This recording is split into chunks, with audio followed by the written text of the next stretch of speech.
His Excellency the Governor, Dr. Haribabu Kambampati, the Honorable Member of Parliament, Shri Bhartuhari Mahtab, Shri Sanjeev Kumar Mishra, Dr. Patit Pawan Mishra, Professor Upendra Padi. It has been 2 days of very intense dialogue at this conference between a diverse team of Indian experts and a small group of scholars from South and Southeast Asia. I'd like to share a few insights that I have gathered from the conference. First, the conference has decisively rejected the view of some earlier historians that Southeast Asia received its civilization and culture as a gift from India. They also claim that this was achieved through a process of colonization and Indianization. This was declared to be both untrue and also offensive to the sensibilities of the people of Southeast Asia.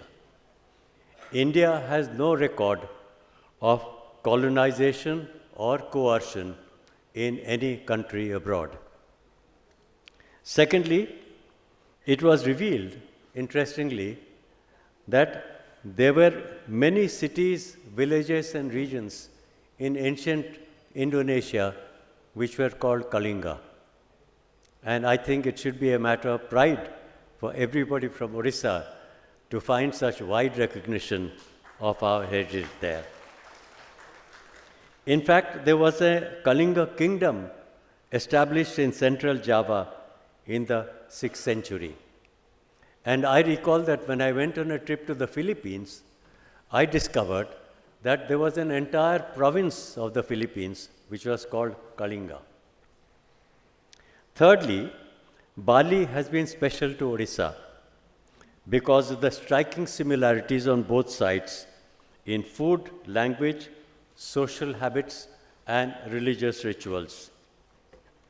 In their prayers, the Balinese chant, Om Kyamaswa Mam Jagannatha.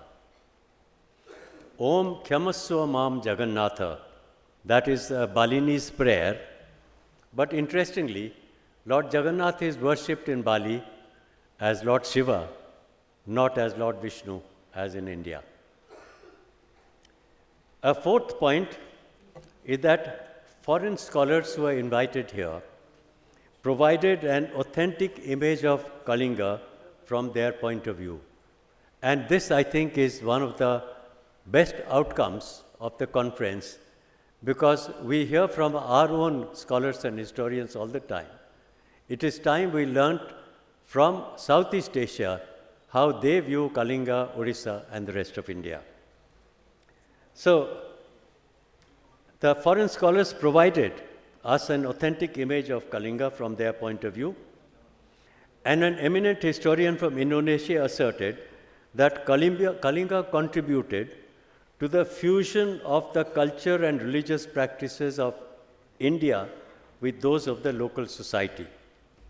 He went on to praise the civilisational diplomacy of Kalinga and added that Kalinga shaped a pluralistic and culturally integrated regional order. That is very high appreciation coming from a scholar from the region. And finally, a major outcome of the conference was that it steered the dialogue a little beyond the discussions of past history and to reflect on the contemporary relevance of the past. These brief takeaways, I should think, may be constructed as what in diplomatic terms I would call the Bhubaneswar consensus. Now, let me turn to contemporary geopolitics because that is something which belongs to my experience and also I think is relevant for the issues that we have discussed at the conference. The global situation, as you all know, is in a process of constant change. We have passed through the Cold War phase of bipolarity, followed by the unipolarity after the implosion of the Soviet Union. The hegemony of the United States, implied in unipolarity, has just come to an end, symbolized by the erratic policies of the current administration in that country. India has coped well with geopolitical changes through a pragmatic foreign policy. Our diplomacy has recently shifted from strategic restraint to a posture of proactive and preemptive diplomacy.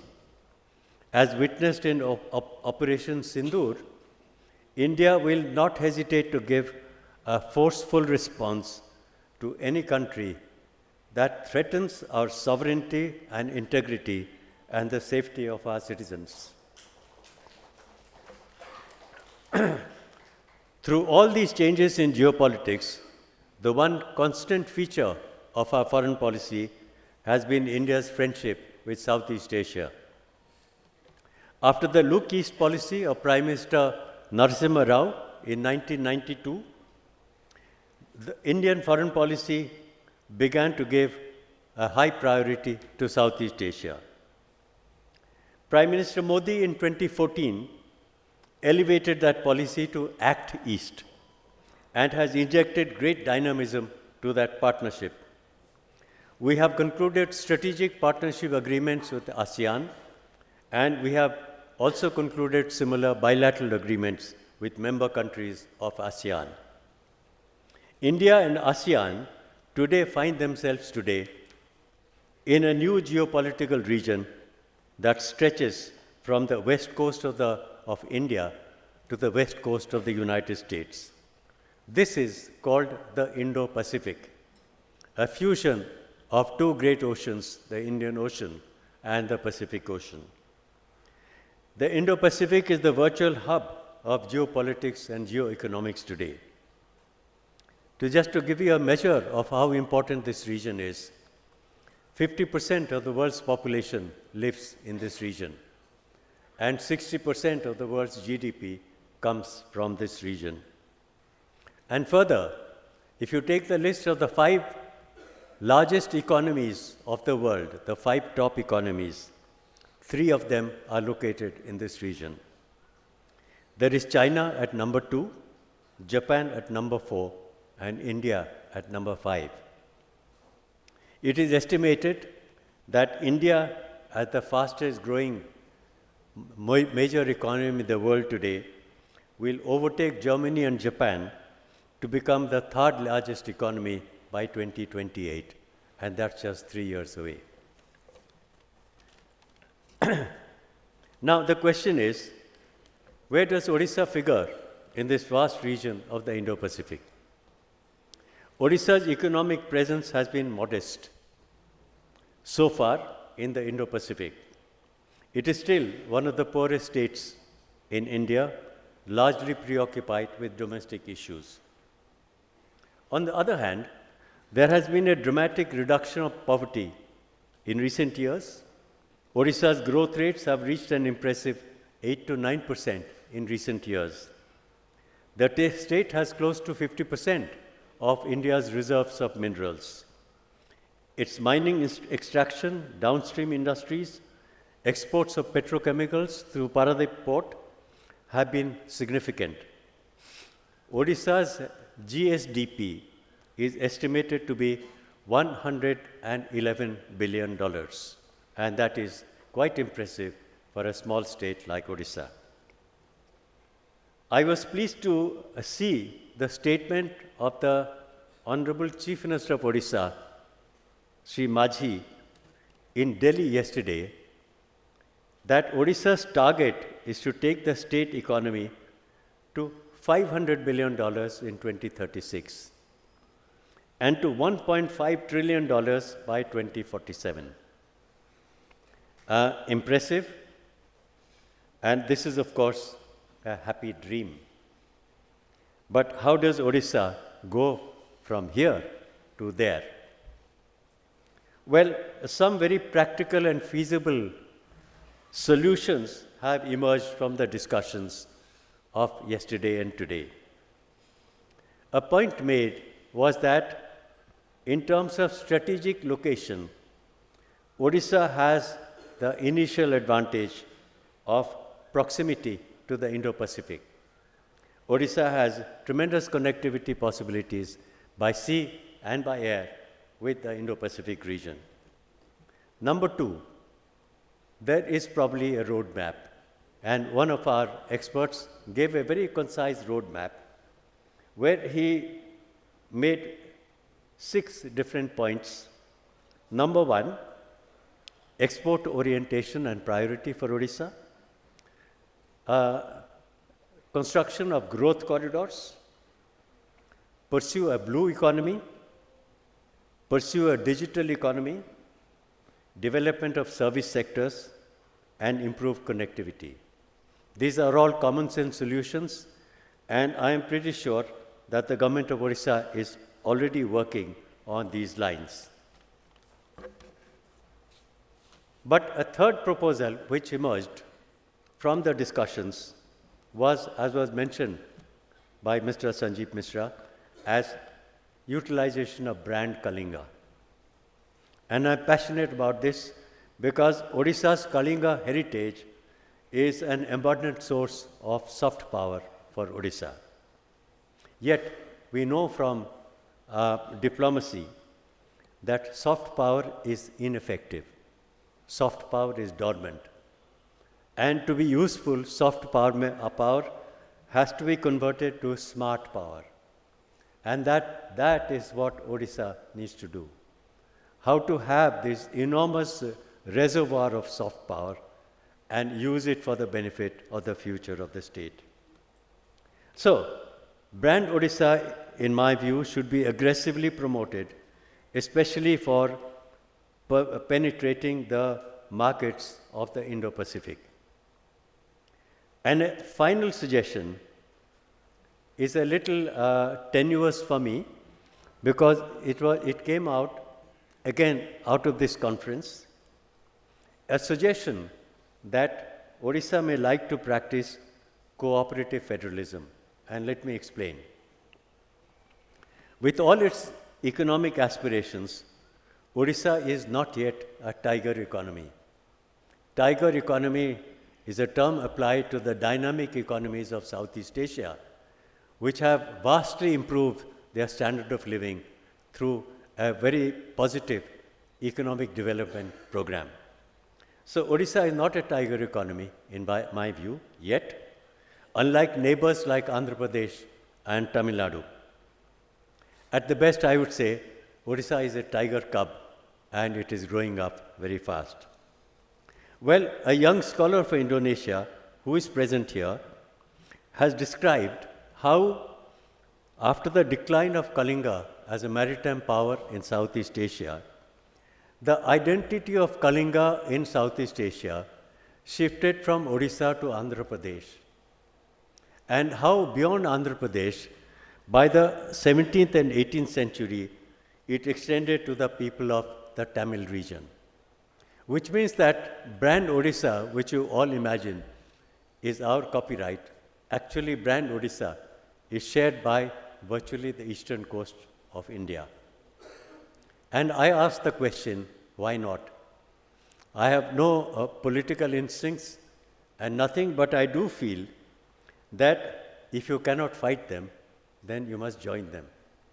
There is no point in competing with giant economies like Andhra and Tamil Nadu. Perhaps we could think of collaboration. And let me give you a measure of the logic of what I'm saying. Odisha produces quality steel. Visakhapatnam in Andhra Pradesh produces ships. Tamil Nadu produces automobiles. All of them require steel. So why don't we join them together and look at the international markets together? So that is why I'm convinced that cooperative federalism is any day better than competitive federalism. To sum up, here is my appeal to the Honorable Governor, to the Honorable Sri Bhartrihari Mahatap, who I consider one of the tallest political leaders of Odisha today, to the senior official present here. Please guide the authorities of Odisha to formulate and Odisha Act East policy. The time for that has come. And this should be in complete harmony with the Act East policy, which is currently being practiced by the government of India. I will conclude with a short quotation from my favorite poet, who was also an ardent believer in the glorious past of Odisha. No, I will not recite from his Mahanidiro Josna Bihara or even from Ei Sahakara Tale. I am going to quote a long poem of Dr. Mayadhar Mansingh called Sadhava Jhiya, which I think is pertinent to this particular conference. And the opening lines of Sadhava Jhiya are, Bijano Bela, Kahu Nau Kai Boito Gala. I am taking liberties with this poem, and I am imagining that the poet, nostalgic about the past maritime glory of Odisha, and thinking of the time when the shores of Odisha were crowded with ships going and coming from Southeast Asia, the poet is asking the lonely shore, where have the boats gone? Kahu nai kai boita gala. Perhaps the response to the poet should come from the present generation.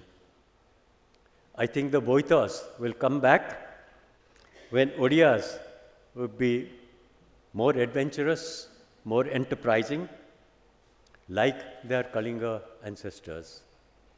And so, ladies and gentlemen, Jai Jagannatha, Jai Kalinga.